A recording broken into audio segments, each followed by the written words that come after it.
Querida iglesia, qué gusto me da poder saludarles el día de hoy. Queridos amigos que se conectan a esta transmisión, les mandamos un abrazo muy afectuoso. Yo estoy muy agradecido con Dios por la bendición que nos dio como familia de tomar unos días de descanso, y por esa razón hicimos una pausa la semana pasada en esta serie de mensajes sobre el Evangelio y la familia. Y quiero agradecer profundamente a mi hermano Jorge Castellanos por haber tomado el privilegio de compartir el mensaje la semana pasada. Fue de mucha bendición recordar que somos mayordomos, no dueños. Dios nos hizo mayordomos y nosotros debemos cuidar todo lo que Él nos ha dado en términos de todo, de nuestro cuerpo, de nuestra alma, de nuestras finanzas, de todos los asuntos. Así que gracias a Dios por la bendición de ese mensaje. Muchas gracias, mi hermano Jorge. Gracias por su vida, por su esfuerzo, y gracias por haber tomado el privilegio de compartir el mensaje. El día de hoy vamos a retomar esta serie de mensajes que se llama El Evangelio y la Familia, en la que hemos estado hablando acerca de cómo el Evangelio debe afectar los roles o la vida que como familia tenemos, tanto como padres, como esposos, como solteros, etcétera, etcétera. Y hoy vamos a estar estudiando lo que el apóstol Pablo escribe a la iglesia de Éfeso, que encontramos ahí en Efesios capítulo 5. Este es uno de los pasajes que habla más extensamente sobre el matrimonio. Hoy vamos a hablar del diseño de Dios para la relación entre el esposo y la esposa. Sobra decir que la situación de la vida matrimonial en la sociedad actual está completamente erosionada, y esto ha traído muchas consecuencias trágicas, no solamente para quienes forman parte del matrimonio, sino para todos los sectores de la sociedad.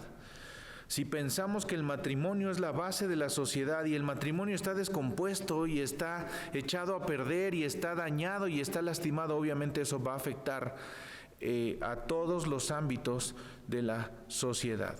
Mi intención es animar, es bendecir, es provocar que muchos de ustedes tomen la decisión de seguir el principio bíblico, de seguir lo que el Señor está enseñándonos aquí, ayudarnos a todos a vivir una vida matrimonial de acuerdo a los estándares bíblicos para poder tener un matrimonio como el que Dios diseñó.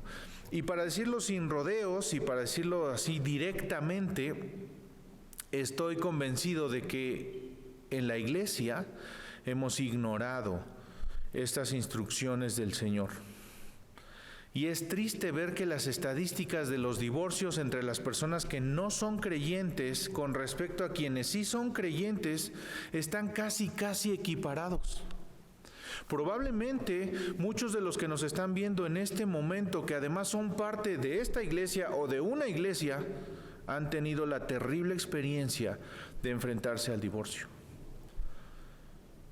Por muchas razones, cada uno sabrá cuáles son, por muchas circunstancias totalmente diferentes, pero es alarmante esta situación. Necesitamos desesperadamente volver a lo que la palabra de Dios enseña acerca del matrimonio. Y este pasaje que vamos a estudiar el día de hoy fue escrito precisamente en el contexto del primer siglo, en una cultura grecorromana que era egoísta, que estaba buscando la autosatisfacción, que era inmoral cuando se trataba de aspectos matrimoniales y de la sexualidad. Exactamente como sucede en nuestros días. Así que las palabras que están en este pasaje muestran un contraste entre lo que Dios dice con lo que se vive en la cultura, con la cultura que rodeaba a la iglesia en ese momento. Y hay una pregunta que necesitamos hacernos, y esa es, digamos, la pregunta con la que tenemos que empezar nuestra reflexión. Porque de ahí surge todo. ¿Estamos dispuestos a vivir según la palabra de Dios? ¿O vamos mejor a vivir según las normas que dicta la cultura y la sociedad de hoy?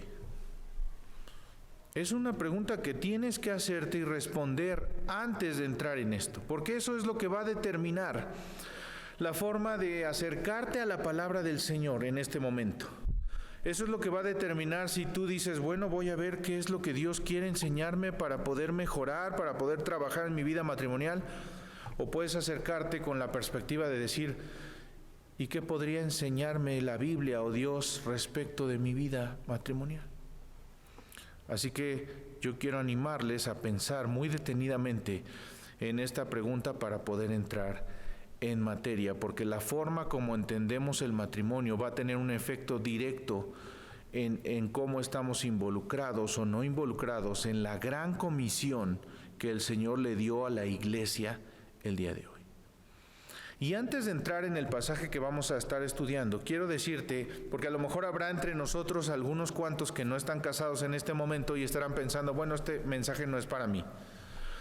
Bueno, déjame decirte que también lo es para ti, porque es muy importante que tú aprendas lo que la Biblia enseña que debe de ser un matrimonio verdadero, para que un día cuando tú llegues a ese punto, entonces puedas descubrir si tu matrimonio honra a Dios. Pero no solo para eso, sino para que también puedas evaluar el matrimonio de quienes están a tu alrededor. Puedas tener las herramientas para decir esto no es correcto o esto sí es correcto.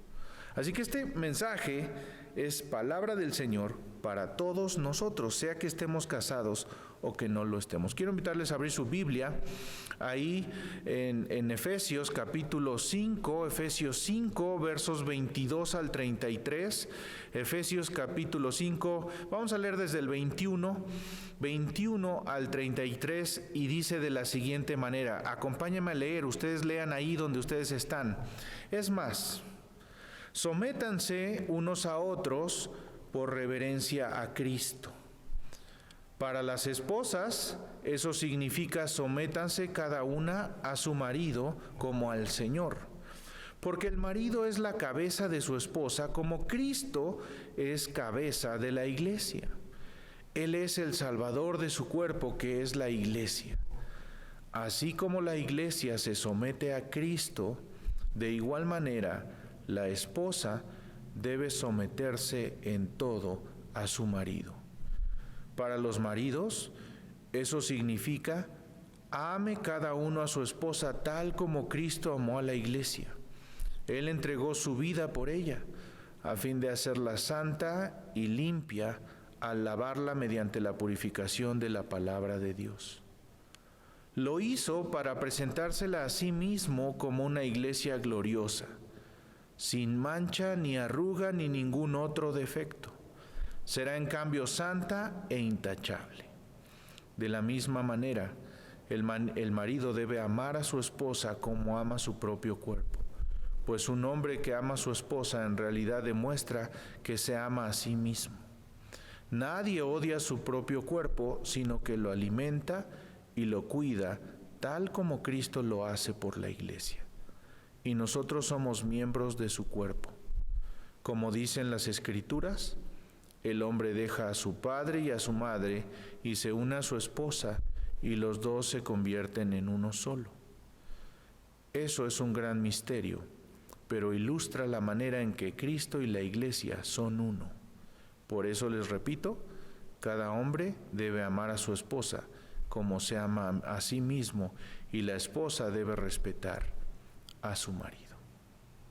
Esto es lo que dice la palabra del Señor, y de aquí vamos a ir descubriendo algunas cosas muy, muy importantes que necesitamos considerar para poder vivir un matrimonio que honre a Dios. Y primero tenemos que establecer cuáles son los fundamentos. ¿Cuáles son los fundamentos? Bueno, el primer fundamento es que la gloria de Dios es el fin último del matrimonio. Yo me he encontrado con muchos matrimonios que se acercan conmigo, con muchas parejas que se acercan conmigo y me dicen, pastor, queremos casarnos. Y una de las razones por las cuales muchas parejas quieren casarse es porque nos amamos. Y eso suena muy romántico y muy lindo y muy bonito, pero ¿cuál es el fin del matrimonio? Hay quienes se casan para juntar su crédito Infonavit.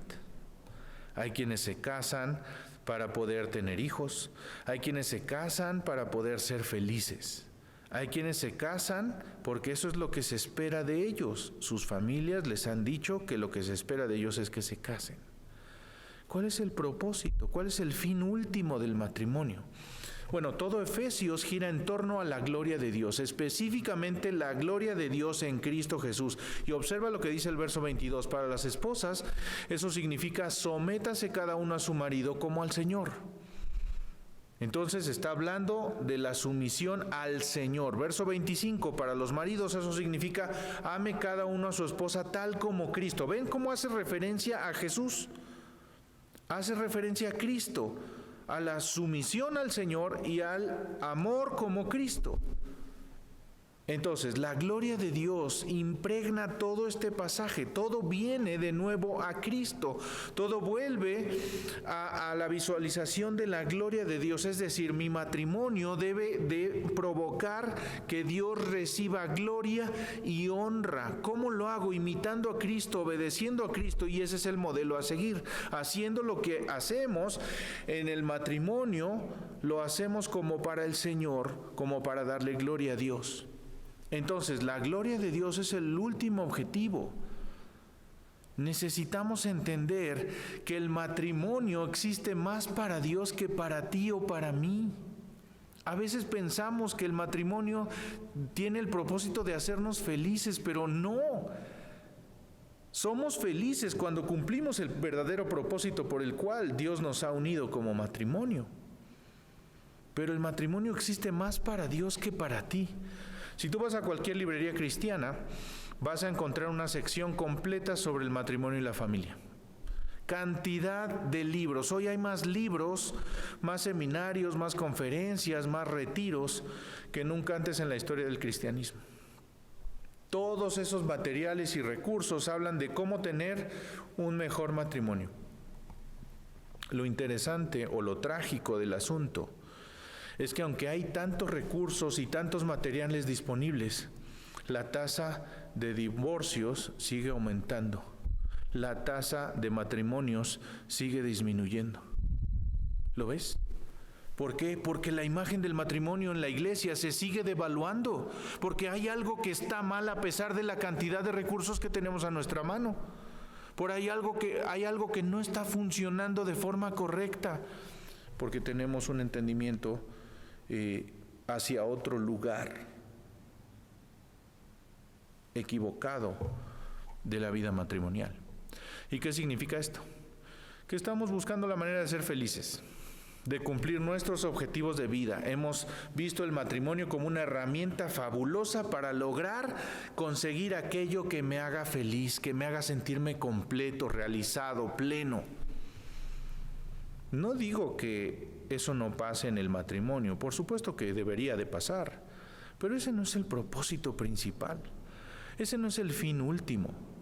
Estamos buscando maneras de ser felices en nuestros matrimonios, pero lo estamos buscando en los lugares equivocados. Y si dejamos de buscar en libros, en conferencias, en seminarios, en expertos, y volvemos a lo que nos ha dado Dios en su palabra, ¿qué pasaría? Ahora, no estoy diciendo que los libros o las conferencias o los seminarios no sean útiles. No, al contrario, aprovéchalos. De hecho, te invitamos a nuestra reunión de matrimonios que tenemos los viernes. Por cierto, este viernes pasado tuvimos nuestra reunión de matrimonios y el próximo no tendremos, pero la siguiente sí, porque lo hacemos un viernes sí y un viernes no. Te invitamos. Seguro va a ser de profunda bendición para ti.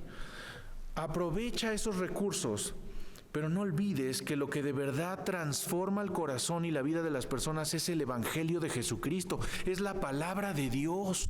Vuelve a la palabra, sigue los consejos de Dios, obedece lo que la Biblia dice para tu matrimonio, porque de esa manera le darás gloria a Dios, harás lo que Dios dice. El matrimonio se trata más de Dios que de ti. Se trata de honrar a Dios, de obedecer a Dios, de seguir a Dios, de hacer lo que Él dice que hay que hacer. Nadie tiene el poder transformador que tiene la palabra. El Señor es el Señor del matrimonio, Él lo creó, Él sabe todo y Él nos ha dado en su palabra lo que necesitamos. Su palabra es suficiente. Tenemos que tener cuidado de esta peligrosa tendencia que hay de pasar por alto la pregunta más importante cuando se trata del matrimonio. ¿Cuál es esa pregunta? Es una pregunta fundamental. ¿Es Dios el Señor de tu vida? Porque la razón del fracaso de absolutamente todos los matrimonios es que Dios no era el Señor de la vida de él o de ella o de ambos. Por esa razón, esta pregunta es clave, es fundamental y debes hacértela hoy, debes hacérsela a tu esposa, a tu esposo. ¿Es Dios el Señor de tu vida? Porque si tú te concentras en hacer de Dios el Señor de tu vida y obedecerlo y seguir su dirección y sus mandatos, eso se va a reflejar en tu vida matrimonial. Eso se va a hacer evidente. Y cuando hay un área en la que el Señor no gobierna, las cosas se tuercen y salen mal. El matrimonio es de Dios, por Dios y para Dios. Y tú tienes que preguntarte qué es lo que es mejor para Dios en mi matrimonio. Que le conteste como estoy pensando contestarle, que le aviente lo que estoy pensando aventarle. Seguramente vas a descubrir que no, que Dios tiene otro plan. El problema es que ese plan incluye un poco de humildad, hacer a un lado la soberbia. Y ahí es donde la cosa duele más. Necesitamos considerar esto. Primera cosa, el matrimonio, el fin último, es la gloria de Dios.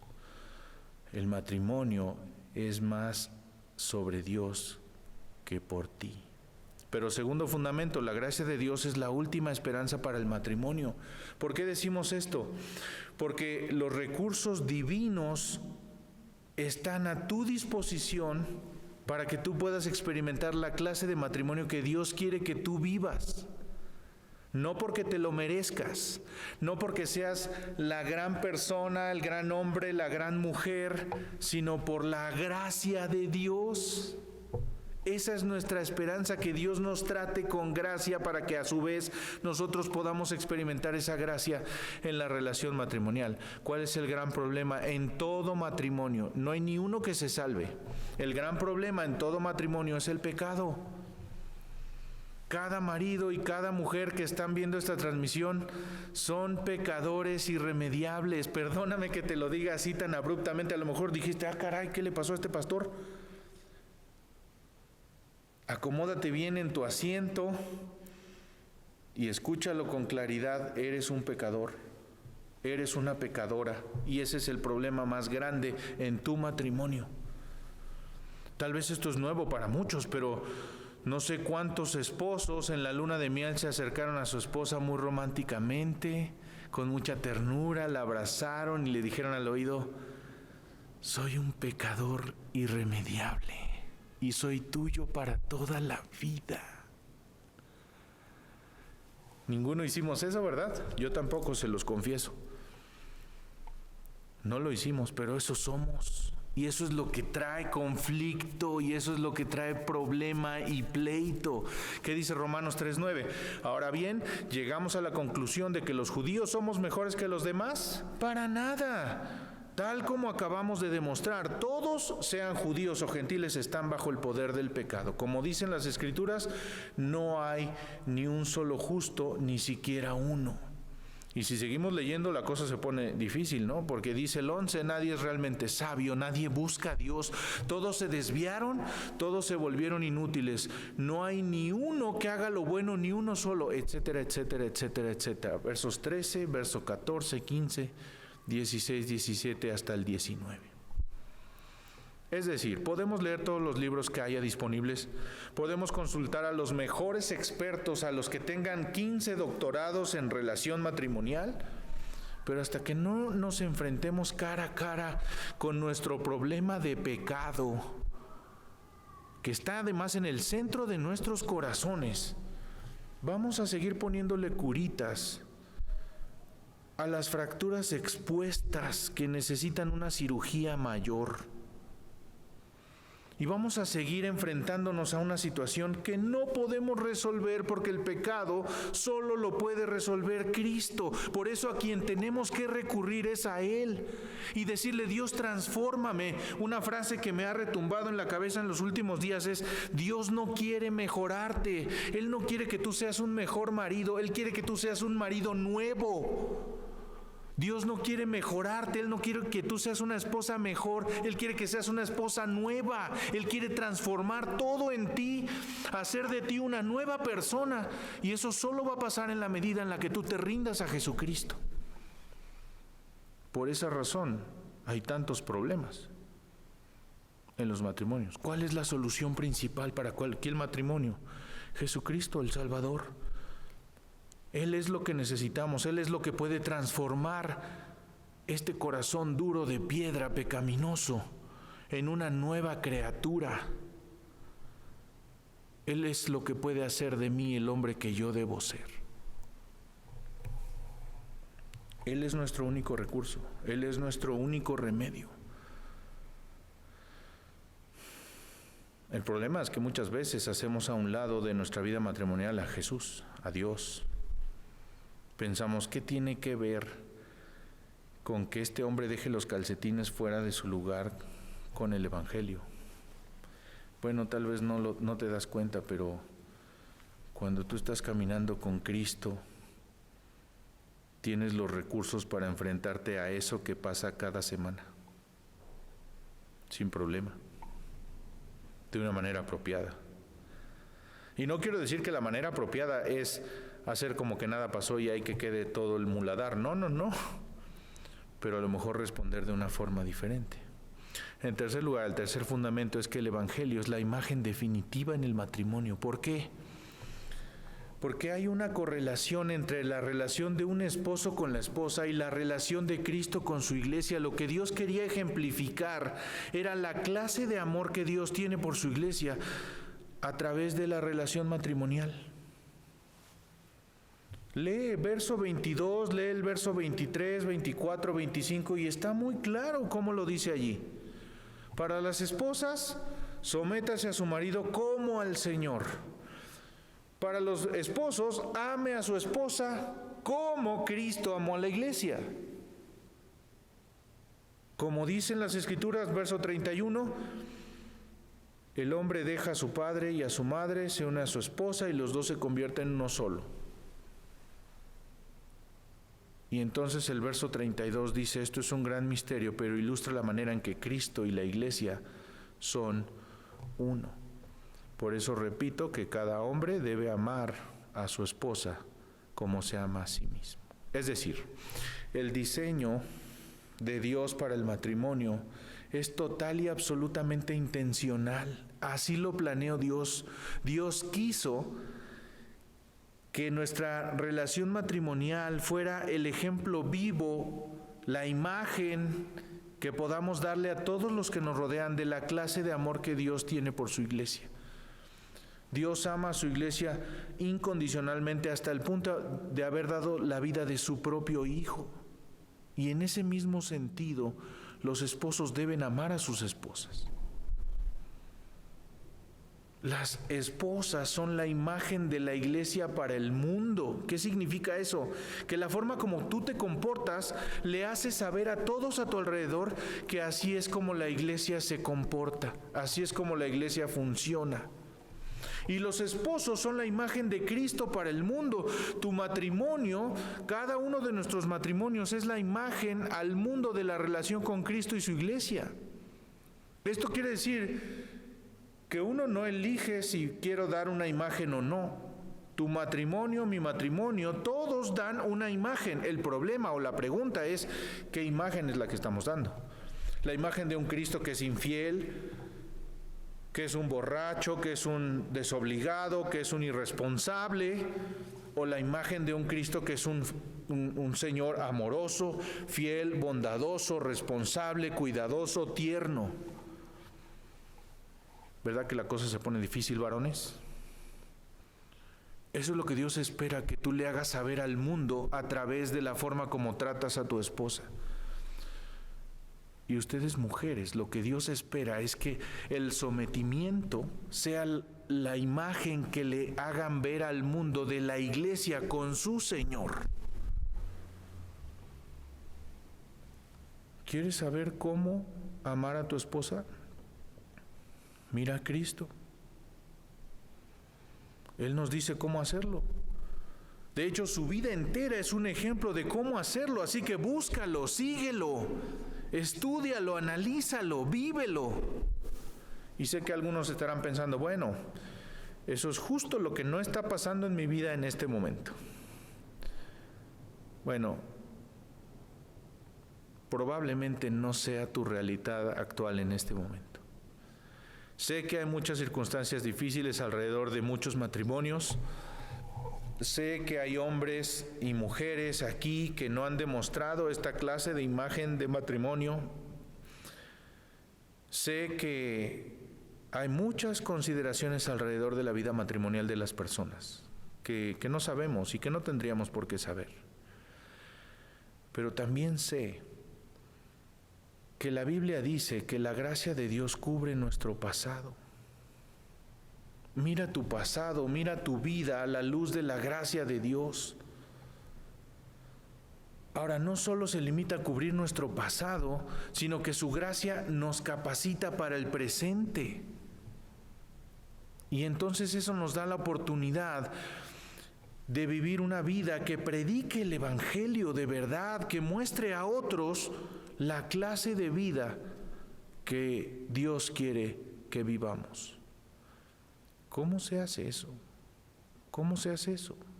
Porque se oye muy bien, pero ¿cómo se hace? Bueno, aquí algunas instrucciones mucho más prácticas, algunas funciones, algunas responsabilidades que nos muestra este pasaje de Efesios capítulo 5, algunos roles que como esposos y esposas tenemos en cuanto a responsabilidades específicas, etcétera, etcétera. Así que, ¿cuáles son estas funciones? Bueno, en primer lugar, el marido es cabeza de su esposa.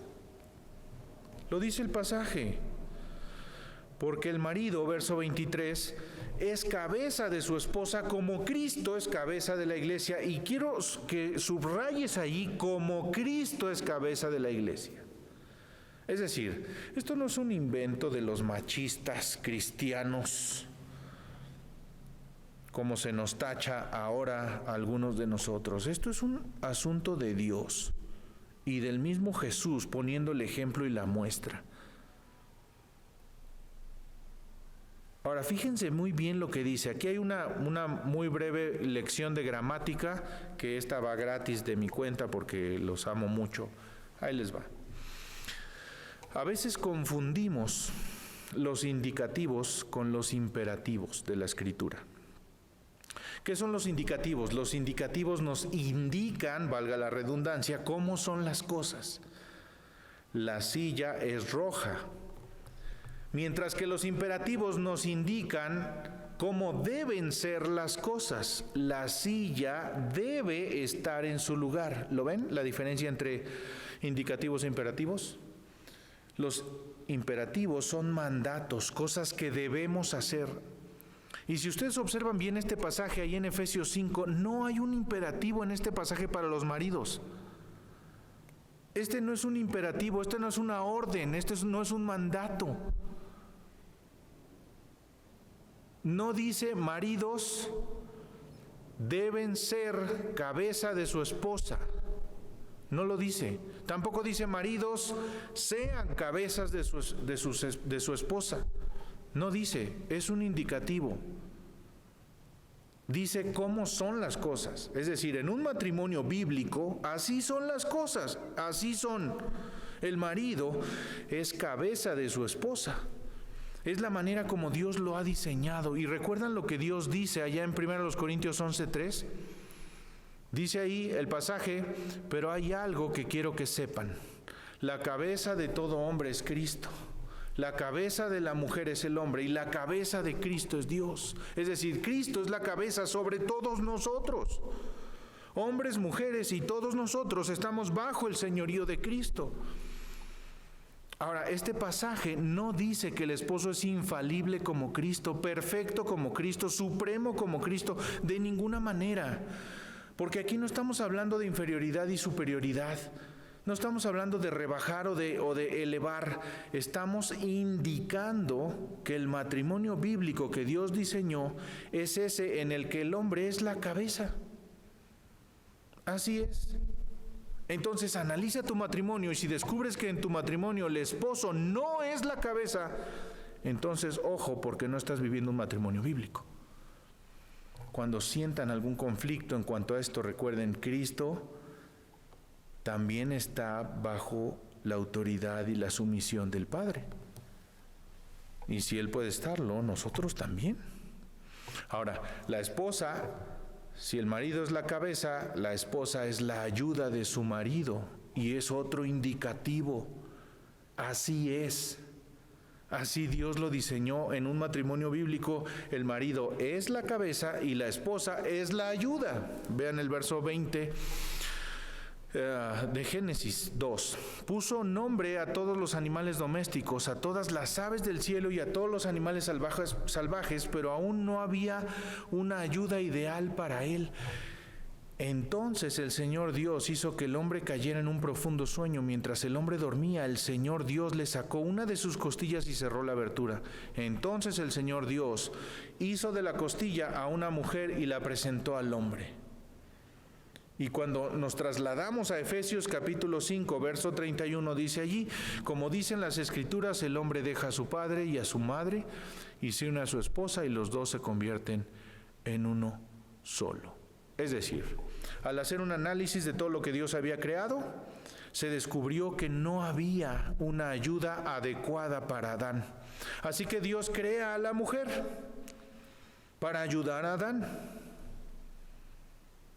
Y esto es muy, muy importante y muy significativo que ustedes, queridas mujeres casadas, lo entiendan. Tu ministerio principal es ser la ayuda de tu esposo. Tu ministerio principal es ser la ayuda de tu esposo. Tu esposo te necesita en el más amplio sentido del término. En el más amplio sentido del término.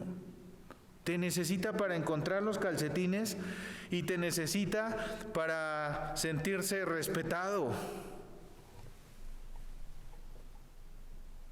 El problema es que a veces nos confundimos y pensamos, mujeres piensan, que tu ministerio es ser la mamá de tus hijos.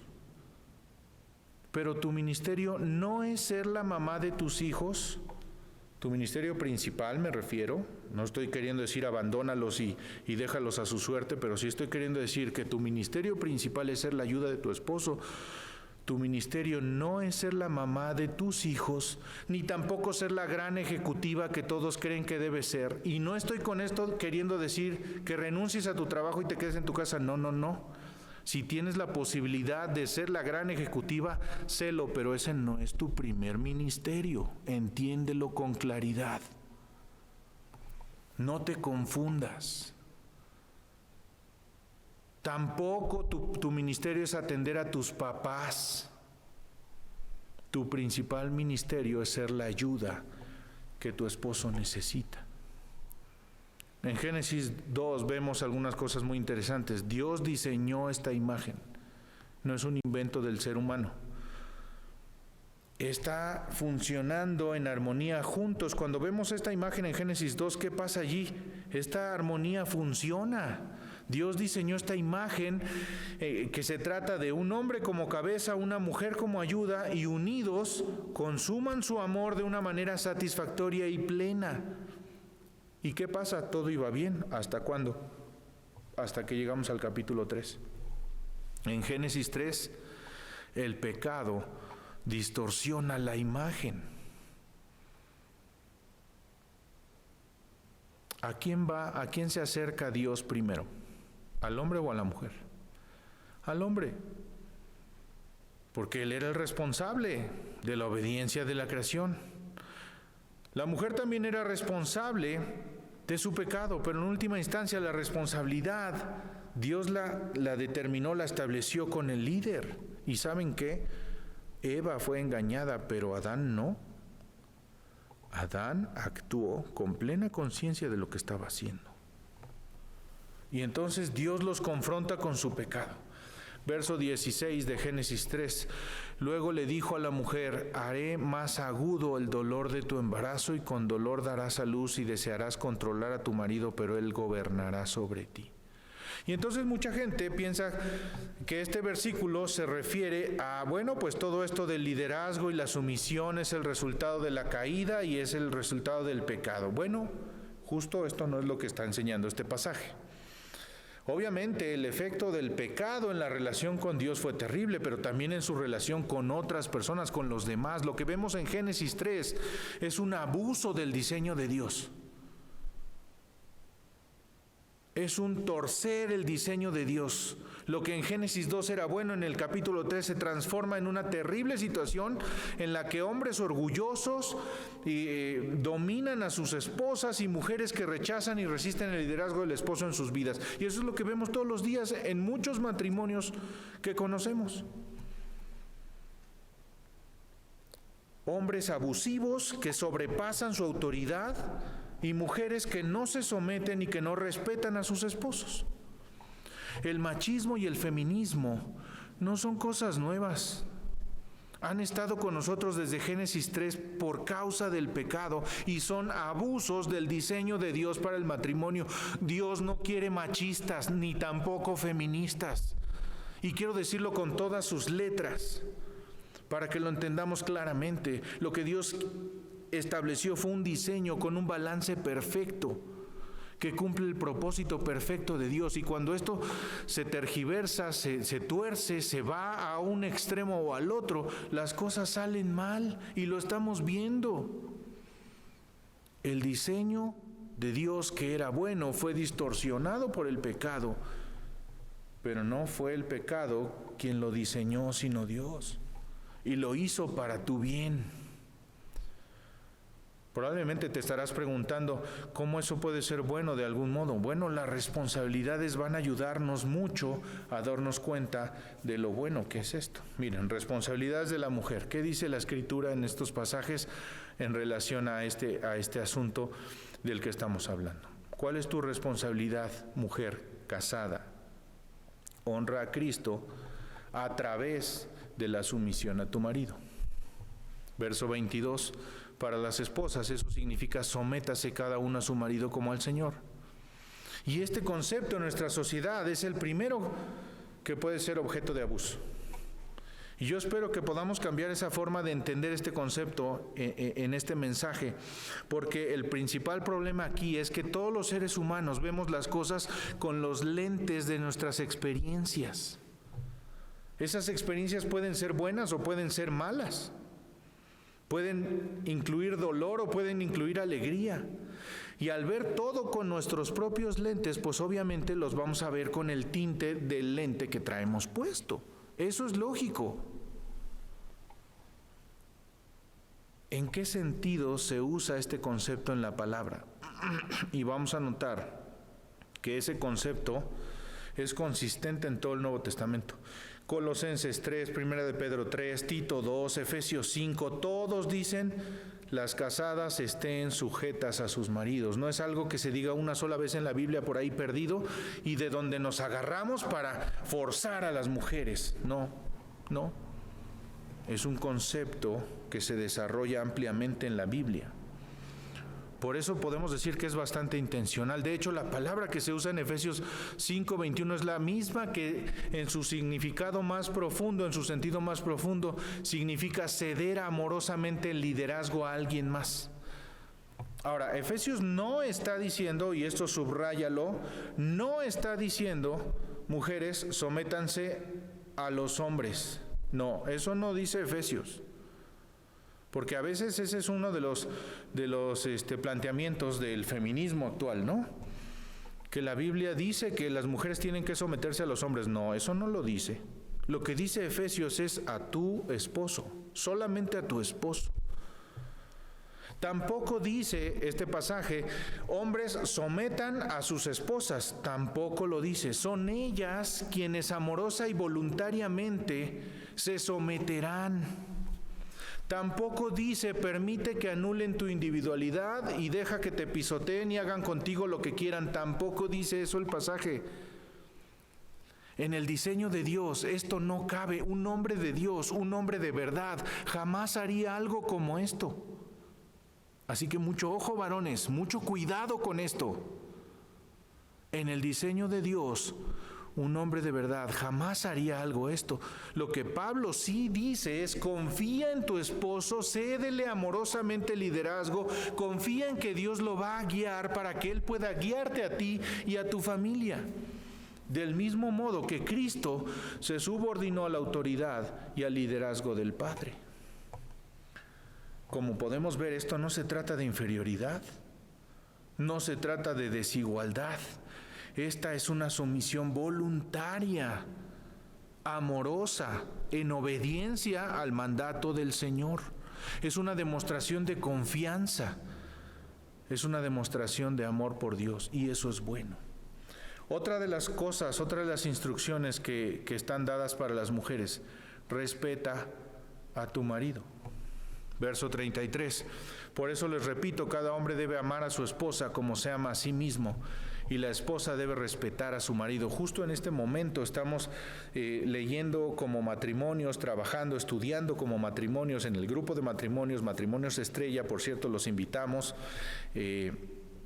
Estamos trabajando un material que se llama Amor y Respeto, precisamente por eso, por lo que dice este pasaje. ¿Qué es lo que más, la necesidad más grande de las mujeres? Sentirse amadas. ¿Cuál es la necesidad más grande de los varones? Saberse respetados. Y esto es lo que dice el pasaje: mujer, respeta a tu marido. Dios diseñó a los hombres con la necesidad de sentirse respetados, pero Dios diseñó a las mujeres con la necesidad de sentirse amadas. Y si somos honestos en esto, tenemos que admitir que es algo con lo que luchamos mucho. En muchos casos, miren lo que voy a decir, en muchos casos es más fácil para una esposa amar a su esposo que respetarlo. Hay muchas mujeres que no tienen ningún problema para hablar mal de sus esposos por todas las cosas que ellos les han hecho o no les han hecho, y por todas las cosas que están mal en su relación. Y a lo mejor se juntan con un grupo de amigas y entonces ahí despotrican de él, pero cuando llegan a casa los atienden con amor. Eso es respetar al esposo. Ya entraremos más adelante con las responsabilidades de los esposos, pero esto pasa también con los hombres. Le damos a los demás lo que necesitan, pero a ellas no, a ellos no. Esposas, lo que sus esposos necesitan es sentirse respetados por ustedes. Y ustedes van a honrar a Dios cuando se someten y cuando los respetan. Varones, si ustedes piensan que ya se habían salvado, aquí va. Ahí les va. Tomen nota. ¿Cuáles son las responsabilidades del marido? Reflejar a Cristo a través del amor sacrificial por su esposa. Reflejar a Cristo a través del amor sacrificial por su esposa. Verso 25. Para los maridos eso significa: ame cada uno a su esposa tal como Cristo amó a la iglesia. Él entregó su vida por ella. ¿De qué está hablando aquí? De que cuando merecíamos recibir todo el castigo, toda la ira de Dios, Cristo tomó nuestro lugar y cargó sobre Él toda la ira de Dios por el pecado que Él no cometió, pero nosotros sí. Él bebió la copa de la ira. ¿Para qué? Para que tú y yo no tuviéramos que hacerlo. Así que tú y yo no estaríamos hoy aquí viendo esta transmisión si Él no hubiera mostrado su gracia y su fidelidad para nosotros. Y así es como nosotros debemos de amar a nuestras esposas. Mira, déjame hacerte una pregunta, varón. ¿Estarías dispuesto a morir por tu esposa? Espero que no vayas a salir como aquel del chiste, ¿se acuerdan? Va a un matrimonio caminando por la calle y de pronto un maleante se acerca y saca la pistola y le dice al hombre: ¿El dinero o la vida? Y entonces el esposo le dice, vida, vete con el Señor. Espero que no vayas a salir con esas cosas tú, ¿verdad? ¿Estarías dispuesto a morir por tu esposa? Yo estoy seguro que ahí, detrás de las pantallas donde están viendo esta transmisión, muchos estarán diciendo, sí, yo estaría dispuesto a morir por mi esposa. Claro que sí, por supuesto que sí. Bueno, pues ¿cómo puedes estar dispuesto a dar la vida por ella, pero no estás dispuesto a dedicarle una tarde? ¿O a cederle el control remoto de la televisión? Sí, estás dispuesto a dar tu vida, pero no le puedes invitar a un cafecito.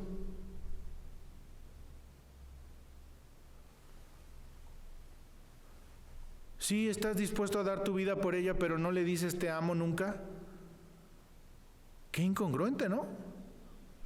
Y se los digo además con conocimiento de causa, porque a lo mejor muchos de ustedes no me conocen profundamente, pero para mí esto es una lucha grande. Yo no soy tan cariñoso y afectuoso como mi esposa necesita que yo lo sea. Y eso es algo en lo que yo tengo que trabajar. ¿Y tú?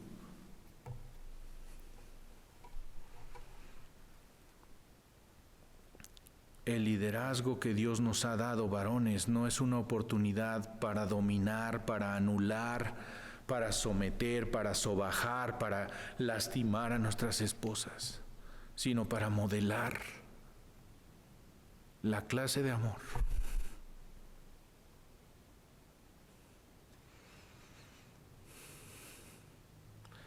que Dios tuvo por nosotros.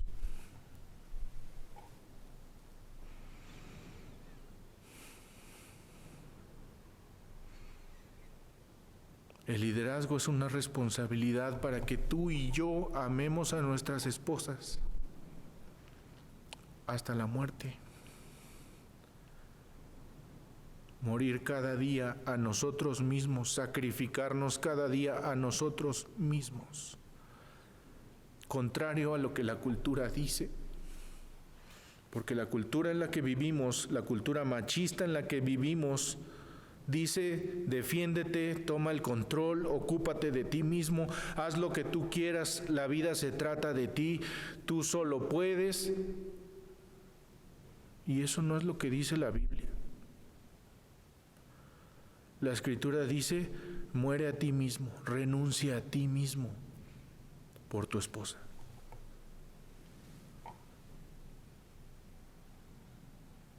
Renuncia a ti para que ella se sienta amada. Qué bueno que la respetes, no dejes de hacerlo, pero ella necesita sentirse amada. Y a veces una caricia basta, a veces una palabra cariñosa, cuidadosa, tierna, basta. A veces una simple rosa basta. Refleja a Cristo a través del amor sacrificial por tu esposa. Segunda responsabilidad que tienes, varón, ama a tu esposa, ámala desinteresadamente, ámala como Cristo amó desinteresadamente a su iglesia. Él murió por la iglesia sin esperar absolutamente nada a cambio. El amor no puede estar basado en lo que voy a obtener. Y yo estoy seguro de que algunas de las hermanas, de las mujeres que están aquí, cuando yo dije que las esposas deben respetar a sus maridos, inmediatamente pensaron, mi marido no merece respeto. ¡Wow! ¡Qué terrible situación!, ¿no? ¡Qué terrible realidad!, pero es verdad. Si él no me respeta, seguro pensarán muchas, ¿yo por qué lo voy a respetar a él?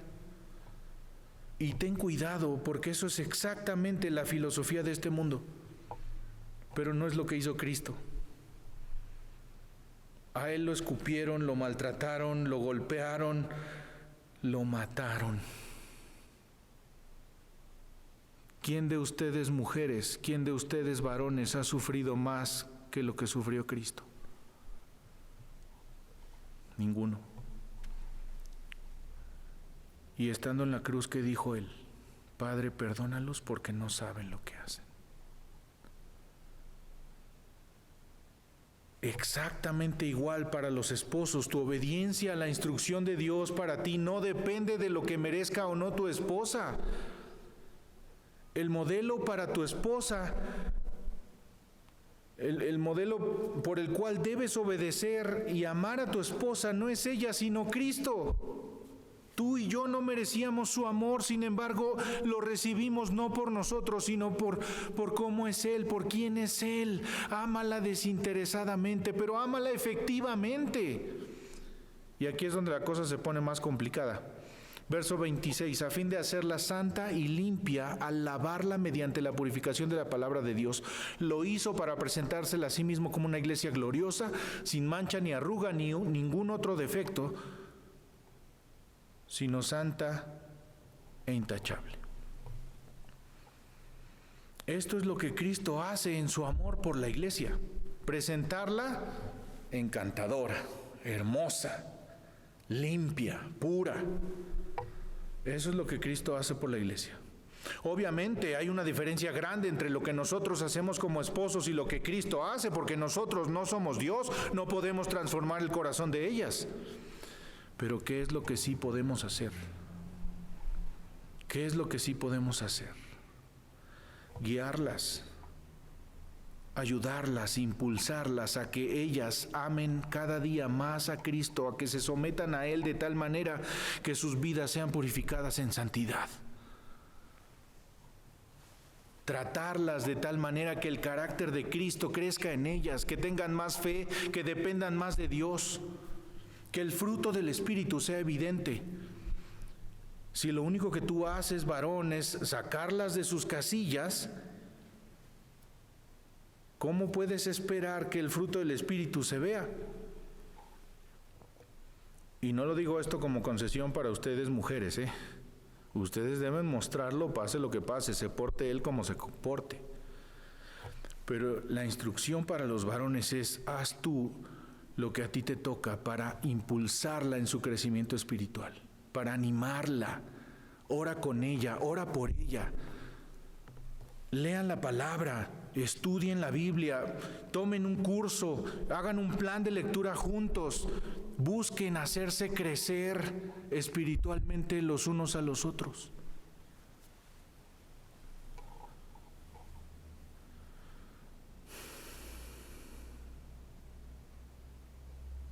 La pregunta es, ¿esto está pasando en sus esposas? Ellas tienen más hambre de Dios, cada día se parecen más a Cristo por la forma como ustedes las tratan, por lo que ustedes están haciendo de forma intencional.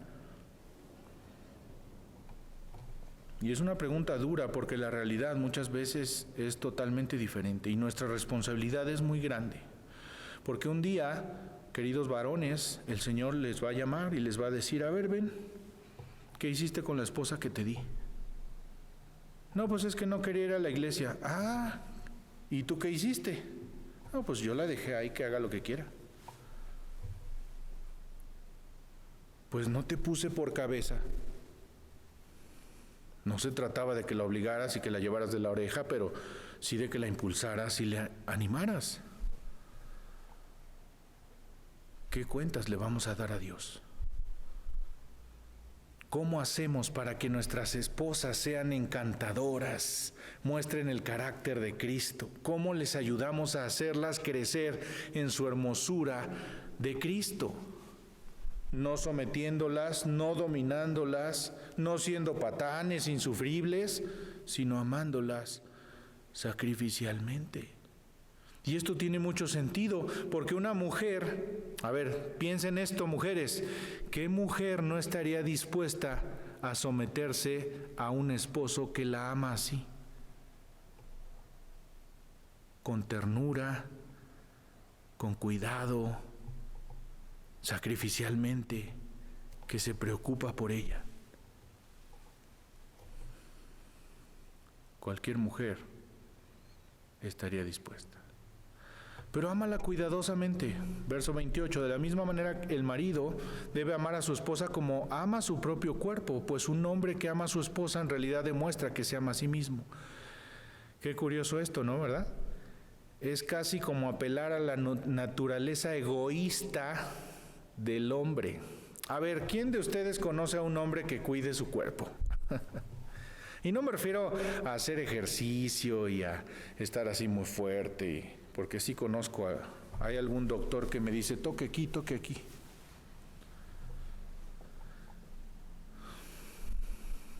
Pero nos referimos a todo. A todo. Es como decir, ¿sabes cómo te amas a ti mismo cuando amas a tu esposa de esa manera? Híjole, ahí es donde la cosa se tuerce, ¿no? O sea, si la forma de saber cuánto me amo yo es observando cómo amo a mi esposa, porque es mi propio cuerpo,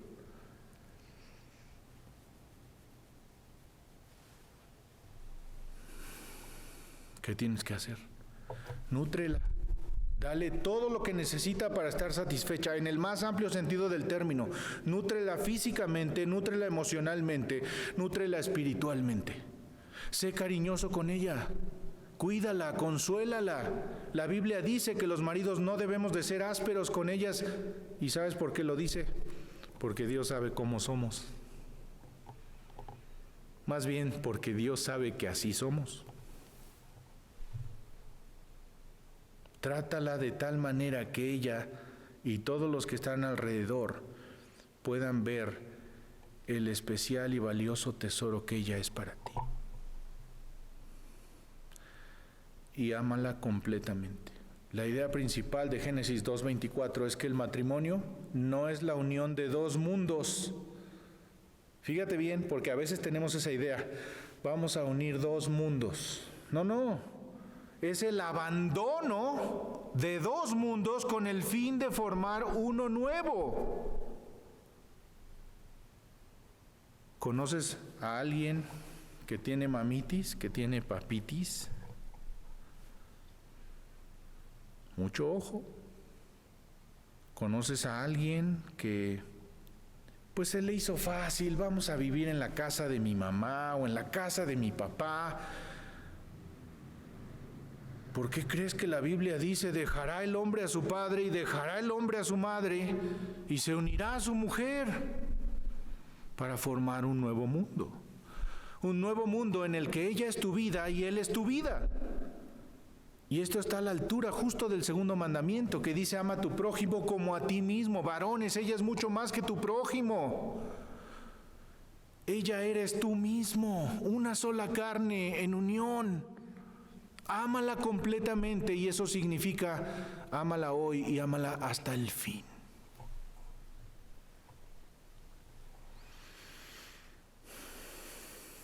Una última palabra.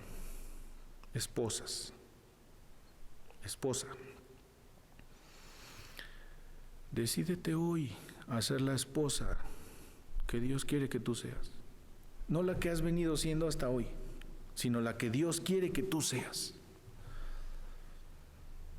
Esposo, decídete hoy a ser el esposo que Dios quiere que tú seas. Y entonces juntos restauren la imagen del matrimonio para que todos los que están alrededor observando crean en Cristo.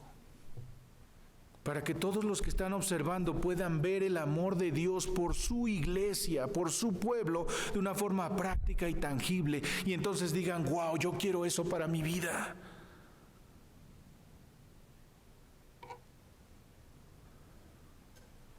Seamos la sal y la luz que este mundo necesita y hagamos lo que tenemos que hacer. Cierren sus ojos, inclinen su cabeza y vamos a orar.